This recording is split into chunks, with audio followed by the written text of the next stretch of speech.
In today's hometown history and haunts, it takes us to Christiansburg, where for more than a century, legends of the Sisters in Black have flourished. The three were well-educated women that you could describe as frightening and possibly even murderers. So joining us now to talk more about the Sisters in Black is the curator for the Montgomery Museum of Art and History, Sherry Wyatt. Thank you for joining us today. Thank you so much for having me. I appreciate that. Absolutely, yeah. I'm really excited to pick your brain because, I mean, I grew up in Christiansburg. This is a tale that I've been told about for so long. Since I was a little girl, we would talk about it at slumber parties and everything. And you're like, what's true? And what actually isn't. I feel like so much can be spun, some inaccuracy. So if you don't mind, some of the viewers at home probably don't even know what we're talking about. Give a quick overview of what the Sisters in Black are. Sure. Well, it's fairly complex, but basically there was a school in Christiansburg. It was a private girls' school called Montgomery Female College. And the college was owned by Virginia Wardlaw.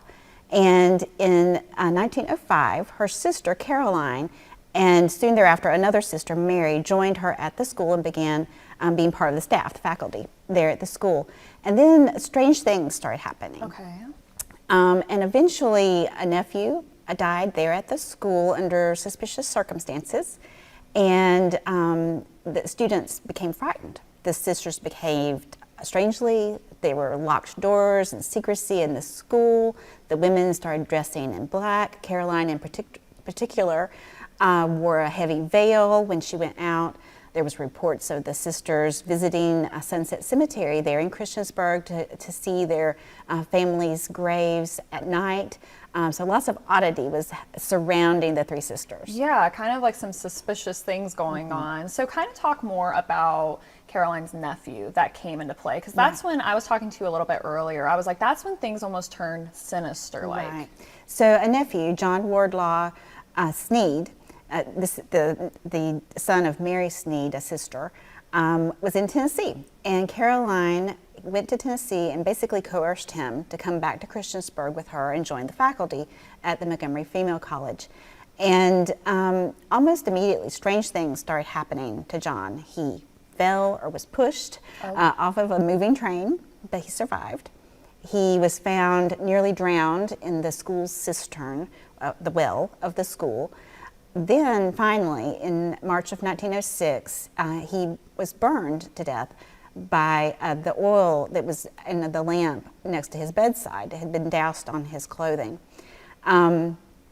So it was ruled suicide, but it was never fully understood what happened, because the strange thing was there was a large life insurance policy on his life. And that wasn't really common. The beneficiary was not any of his closer family, but his aunt, Virginia Wardlaw, was the beneficiary. And they took out that life insurance policy Caroline, kind of recent before his death. Yeah, his aunt had recently taken out the life insurance policy. So that was strange. And then finally, the school, which had been well respected, it had been open since before the Civil War. It opened in the 1850s. It closed and was forced to close because of financial difficulties. And in 1908, the sisters left Christiansburg. But when the town didn't really know what had happened to them after that. But in 1909, reporters showed up in town in Christiansburg asking questions about the sisters because they had been arrested for murder of their niece, O.C. Sneed. So what we kind of know is at least 2 deaths in the family. One suicide, one was considered a murder. Did anyone plead guilty to the murder charge? Virginia Wardlaw starved herself while she was awaiting trial in prison. Caroline was committed to the insane asylum in New Jersey and died there in 1913. And it seems clear that she was insane. Yeah. The other sister, Mary, was acquitted of all charges, and she moved out west. You know, I feel like if something kind of like that would try to happen in this day and age, you know, mental health is so much more talked about. Back then, it was probably, especially looking at women, you know, kind of was pushed away. Absolutely. Yeah, absolutely. So it could have been completely different events. Yeah, Mary later in life wrote that Virginia was completely innocent in all of this, that they were just trying to protect their sister, Caroline, who was insane. Now, Sunset Cemetery, we talked about it a little bit earlier, especially with the father, because he was buried there. Is that correct? That's right. Okay, and Virginia also is buried there She too. is. So these people are real people. Yes, one of their younger sisters continued to live her life in Christiansburg and is buried in Sunset Cemetery as well. So yeah, they definitely had close connections with the town. Very much. Why do you think people at Christiansburg are so like locked into this tale that's like centuries old? It's really interesting. It's one of the most frequently asked questions that we get at the Montgomery Museum, and we get lots of questions there because that's what we do. That's part of our service to the community. But this one seems to have stayed in people's minds. I think that it's in many ways because of the sort of brush with death that the town felt after this happened. They wondered, well, did we, investigate John's death correctly? Was there something that we missed in all of this? Could we have saved O.C.? I think that part of it stayed with people, the tragedy of it, because she was a very young woman at the time of her death, and I think that really stayed with people.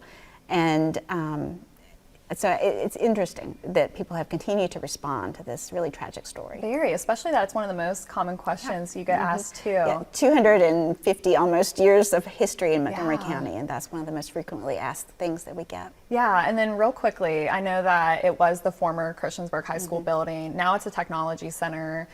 It's not even the same building though. It's not. So the building where this all happened in was built in the 1850s.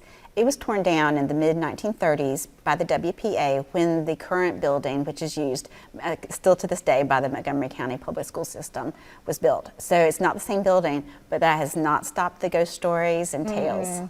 I know, there's been quite a few of those ghost stories too. I know when Blacksburg had to go over there, they were trying to say some stuff happened too. If you do ever have any questions or anything that you want to know with the Montgomery Museum of Art and History, here's their website and also where they're located. That phone number, 540-382-5644. We could talk about this for like 30 more minutes, but we do have to wrap things up. Sherry, thank you so much for joining us today. Thank you for having me.